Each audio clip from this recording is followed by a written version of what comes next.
And quite honestly, I found myself at a crossroads. I was offered a significant promotion and a pay raise. It was a very, very great opportunity, but one that made me kind of question what I was doing with my life. You know, if I wasn't feeling fulfilled, so is this really what I wanted to do? So I ended up taking a year off. I moved to Cambodia, of all places, and took up teaching preschool, which was a great experience.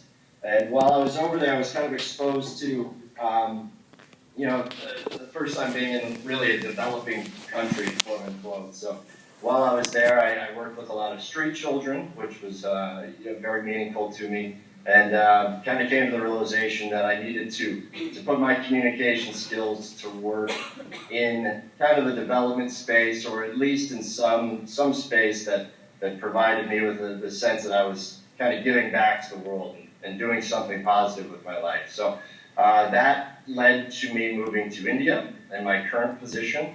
I work for a company called Quicksand. It's a design research firm, which is a design research and innovation consultancy. So it's kind of a highfalutin way of saying that we work with companies and businesses that want to India, and we tell them how to improve their products and services. That's one side of our business is strictly business consultancy.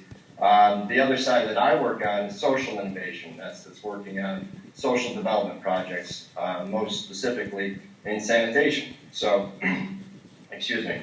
So yeah, so I'm here today to talk shit to you guys. So, India is, I'm not sure how familiar you guys are with the country, but sanitation in India is truly at a breaking point. There's some 650 million people forced to open defecate basis due to a lack of toilets, lack of sanitation facilities. You also have, it's unique in that India is just now becoming more urbanized, which is scary to think. Delhi, where I live, is about 23 million people, and that's just increasing every day. So we've got a massive rise of urban slums, and that's where I work. So our project is called Project Saman. It's kind of the implementation of another project called Potty Project, and that was funded by the Gates Foundation.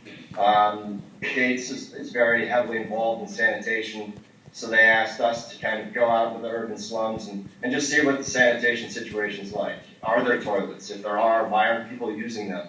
And what can be improved upon in order to increase the usage of toilets and to kind of help improve the lives of these people. You know, you've got anywhere from, you know, in Delhi, there's 8 million people that live in slums. So these are extremely, extremely tight quarters. There's not a lot by way of you know, resources. You don't have water. You don't have toilets. Obviously, that leads to widespread diseases. One of, I mean, my favorite, for lack of a better term, but one of the anecdotes I always throw out is that one child under the age of 5 dies every 20 seconds from diarrhea in this country. So that's 3 kids a minute. So in the time I will talk to you tonight, 180 children under the age of 5 will have died simply because there aren't facilities. There just isn't an option. So, you know, I'm quite an avid runner these days, so I was out running this morning about dawn, and I was thinking, you know, what I would say to you guys today. How would I communicate what it's like in India, what it's like in these urban slums? And as I was running, I was by one of the largest malls in Delhi, which, yeah, it's like a Mall of America type. I mean, it covers several city blocks. In it, it's got a Starbucks. You can go to the Gap. You can buy Nike sneakers. It's everything that you get in the West. And right across the street is a sidewalk where a couple hundred people live. And just this morning, I saw 2 women going to the bathroom, and that's daily life. You know, it's absolutely abysmal. So I'm the communications director at Quicksand. As that role, I spend a great deal of my time in urban slums, simply hanging out, you know, spending time with people, getting to know what their lives are like, seeing how our project can be improved upon to help, you know, just increase their odds of survival. You know, there was a report that came out last week from the WHO. It's the first time that they've actually linked stunted growth to lack of sanitation here in India. So you've got children, entire generations that will be developmentally, physically and mentally developmentally challenged simply because their bodies cannot retain nutrients. They just, diarrhea is so rampant, waterborne illnesses like cholera, typhoid, you know, it's part of their daily lives here. So what our project is, you know, it's innovative in several ways. One, it's not just building toilets. That's the most important thing to keep in mind. Is it's really, you know, before I came here, my whole thought was just build more toilets. You know, problem solved. But there are toilets. You know, it's just that the toilets aren't functional. That they are, people don't want to use them. They're filthy. There's not water to you know, flush the toilets. There's not electricity to operate the pumps to provide the water. So our facilities, it's kind of a full spectrum, you know, project. We do the design of the facilities themselves allows for more natural lighting, for more ventilation to make them a more pleasant building to visit. There's also a considerable communications outreach. A lot of people don't understand, you know, you talk to some of these mothers and they think diarrhea is just part of a daily life, you know, that their kid, that's not a problem. So there's a huge communications outreach component for this. Then there's also business models. You guys are all business students. So one of the big issues here is that these are pay-for-use toilets, and their individual use is like 5 rupees, so maybe 10 cents, which doesn't sound like a lot, but 77% of India's population lives off of less than $2 a day. So you're talking that the single use of a toilet is a significant percentage of their daily income. Kevin, I'm just going to interrupt one. Kevin, you said 77%? 77%. Wow. 915 million people live off of less than $2 a day. And you're talking a country that has a top 10 economy based on GDP. It's a first world country with third world problems. So the consolidation of wealth it's unlike anything I've ever experienced. You know, I've traveled the world quite extensively, and it's unbelievable. I mean, it's having a mission to Mars next year. Think about that. They're going to send a rover to Mars, and there's 900 million people living off of less than $2 a day. You know, 650 million people that are going to the bathroom outside.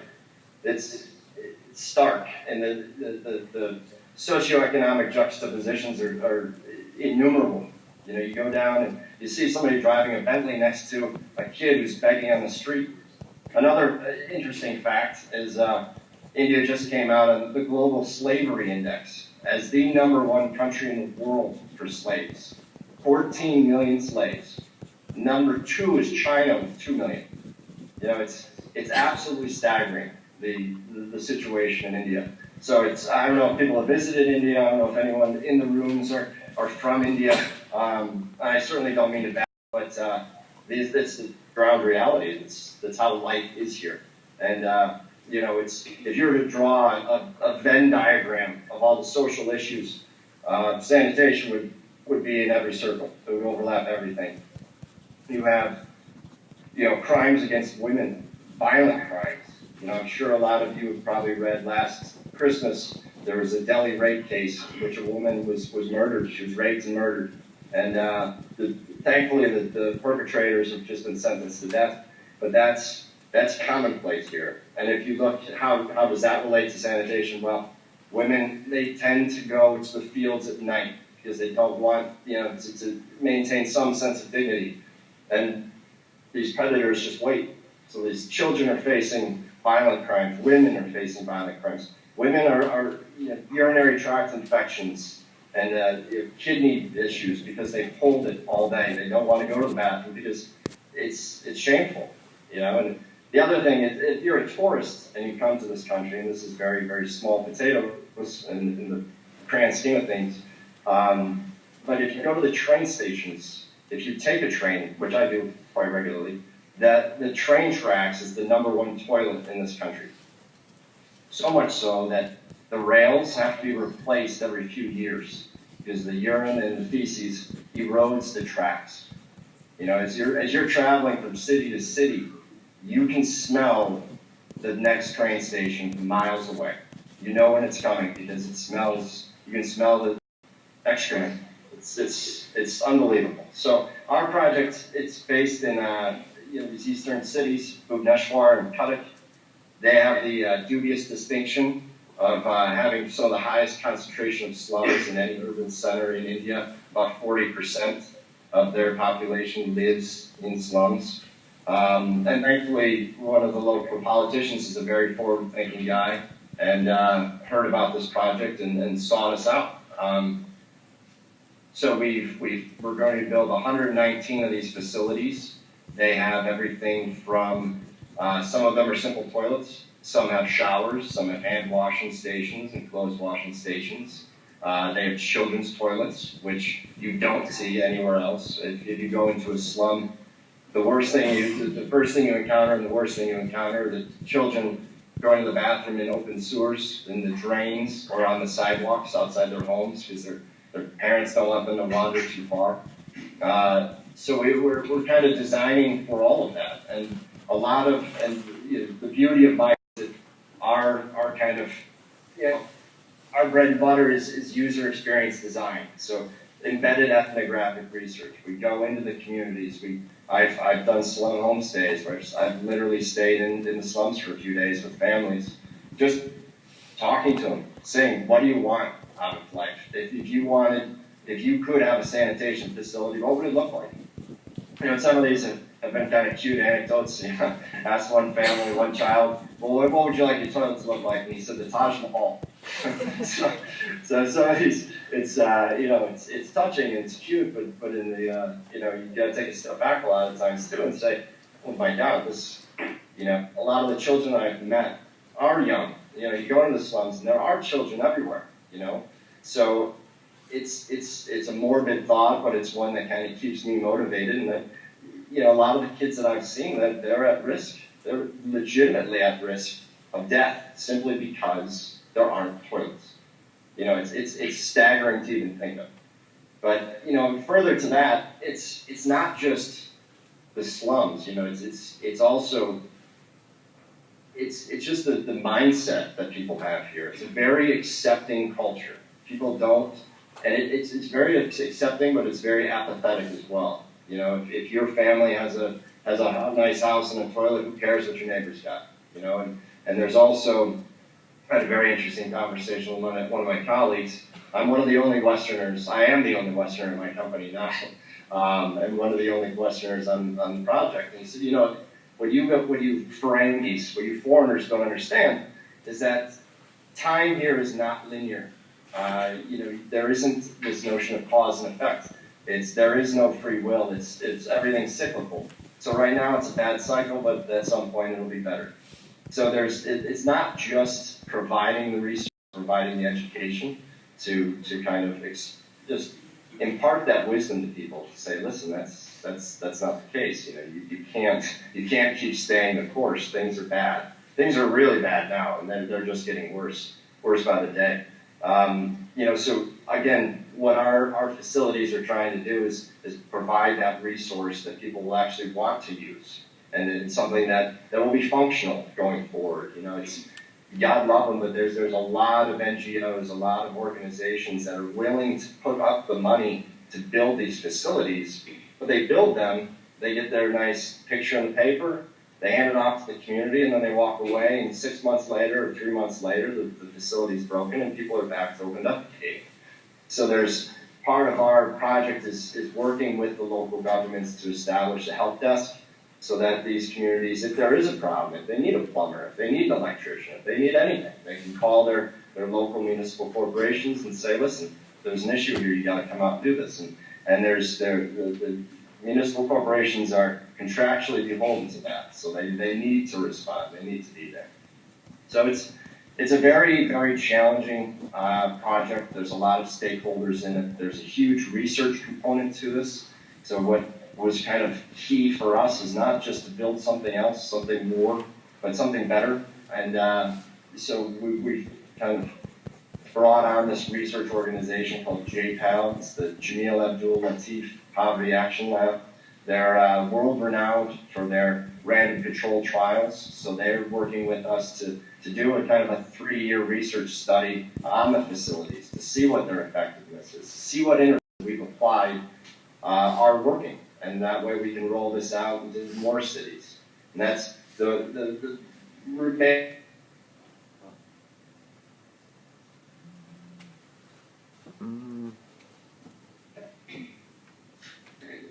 Fingers crossed. To develop what's called the toolkit, and that is we're chronicling every aspect of the project. We have been the entire time. We have a website and a blog where we can use as a repository.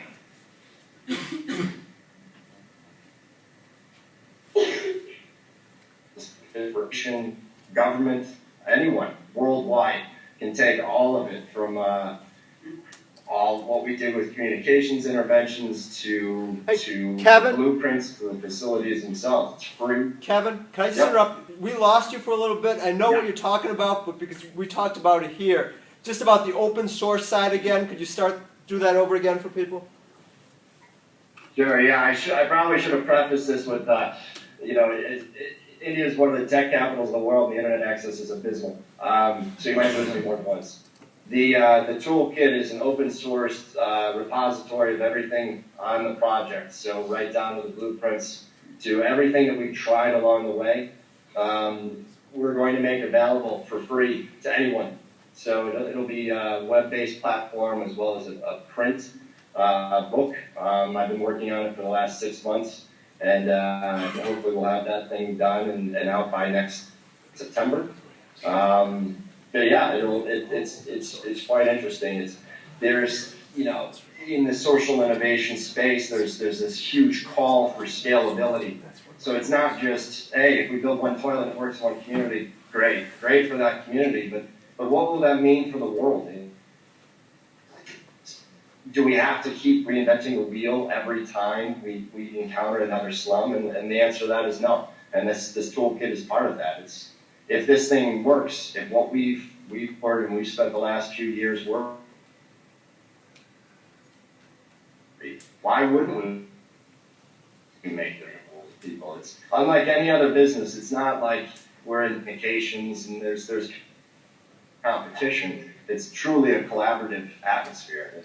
I've attended plenty of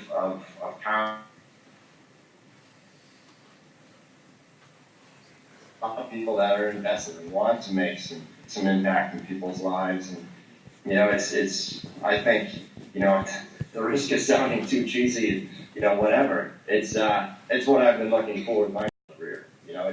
It's very difficult being over here. I'm very far from home.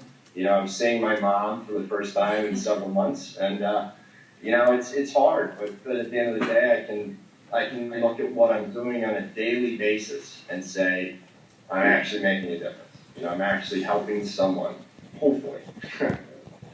So that's kind of my spiel. It's been a great time. That was the next thing I was going to say. I just lost our project manager, but I'm taking over that role as project manager starting next week. So I'll be spending half a month every month going forward in the slums, actually just staying right in there, watching the construction as it happens, and engaging with the community. So it's a very challenging time, but a very exciting time as well. And I'm not sure if you guys have heard of the cyclone that recently went through Phelan, or as I like to call it, Palin, because I'm quite liberal and I find that funny. But yeah, it did some considerable damage to the communities in which we're working in. So that's the other thing. It's not just, it's you got to look beyond just, we're not just building some widget that we're throwing at a community. We've been working with these people for years now, and so you are emotionally invested to a certain extent. So it's tough, but it's at the end of the day, it's worth it. Very good. Yeah. So I don't know, I mean, if you want me to continue, that's great. I was hoping that this would be more of a conversational thing. So if everybody's got questions, please feel free to fire away. I'm going to start off, just because I talk a lot. I will let you know that we are planning to do some of the same things along the open source we talked about when you were here, with putting our, whatever you want to call it, our model for building wheelchair ramps up online, that if anyone wants to use it, they don't need to reinvent the wheel every time as well. So direct result of what you were talking about here. That's fantastic. So questions, guys? Yeah.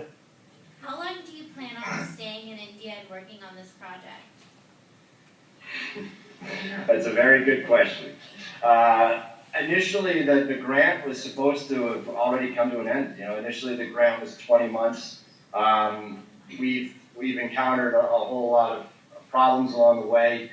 As I was watching before I logged in, I could hear my mom talking about the challenges of working with the Indian government, and they are significant. They are they're our partners, pretty much in name only. Just the other day, I'm going there next week to film a series of interviews with Yale University. I've been trying to get the one city cutter. I've been trying to get their locked down for an interview, and he stopped responding to my emails. It was very frustrating, and finally I heard that he was just arrested for stealing all of the relief funds allocated for rebuilding Cuttack post the cyclone. So there are some serious ground challenges that we've had to face. We've now extended the project to September 2015. I would say I just extended my visa until September 2015. So I'll be here for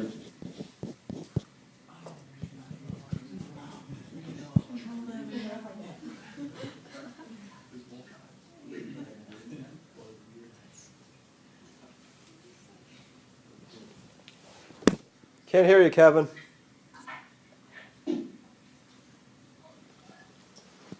I'm sorry? We lost you. You extended until your visa until September of 2014. 14. So the project is going on until September 2015. I would, I'd be lying if I said that India wasn't a very challenging place to live in.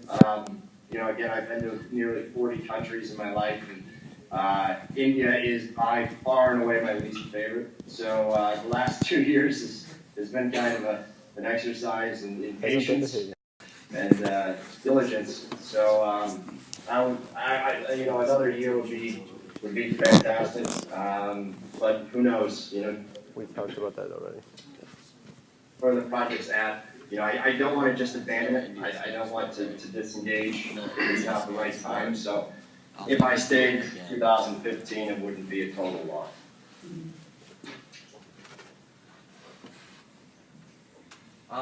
Yeah. Why? And one thing I wanted to say, one thing I talked to Jim about when I was in town this summer, is that we do often take on interns, and I would love to have some bodies over here working with me. So if that is of any interest to any of you, please feel free to contact me. I think it would be a fantastic opportunity.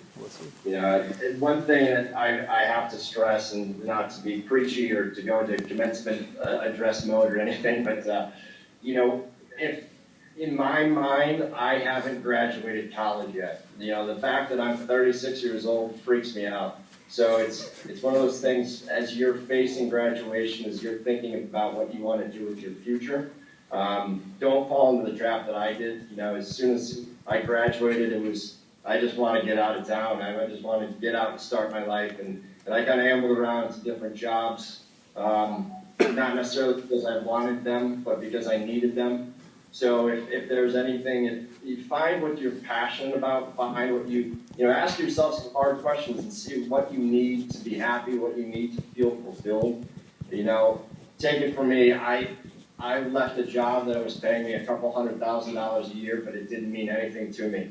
And now I make a lot less than that, and I'm super happy. So, if your motivation is financial compensation, you're going to be very disappointed. So you've got an amazing professor there. Dr. Mahar is hands down one of my personal heroes. I was fortunate enough to volunteer with Honor Responds, and I'm absolutely thrilled that such an organization exists in my alma mater. I think it's truly speaks to the quality of people that are at Bonaventure, the quality of students that it attracts. So honestly, you guys are an amazing generation. You've got an incredible future ahead of you. It's just maintain that. As you get out of school, as you're going into the workforce, trust me, there's that. I don't know if everybody saw it, but there's that famous speech, "This is Water," that commencement speech by David Foster Wallace, about what it means day in and day out, what it means to go through the daily grind, and it's true. I've been out of school for almost 15 years now, and you need to find what you're passionate about. If you can align your profession with your passion, then you've solved the puzzle. You've really got there. So if there's anything I can advise you on, it's learn from my mistakes and just go out there and don't be afraid of. I moved here alone. I didn't know anybody. It's hard, but don't take the easy road. Complacency is the worst thing you can find yourself in. You don't want, if you start making these concessions, well, I'm comfortable, I'm making good money, then you're not going to be satisfied in life. Trust me. I mean, that's the road I walked, and it was a lonely road.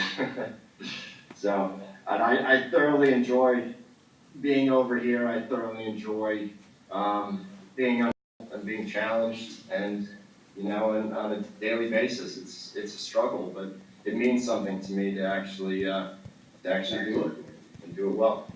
And if it wasn't for Bonaventure, that laid the foundation for my life. And I had chosen to go to Bonaventure simply to avoid student loans, and it was my home, and it was easy. And but looking back, Bonaventure is an amazing place, and what you're learning outside of the classroom is what you learn outside of the classroom is far more important than what you learn inside. I'm sure your professors don't appreciate me saying that, but sorry, the quality of character is far more important than what you know. It's far more important for you to be engaged, and to be interested, and be compassionate, and have empathy, and to put yourself out there and make a difference in someone else's life. That's the meaning of life. That's the purpose.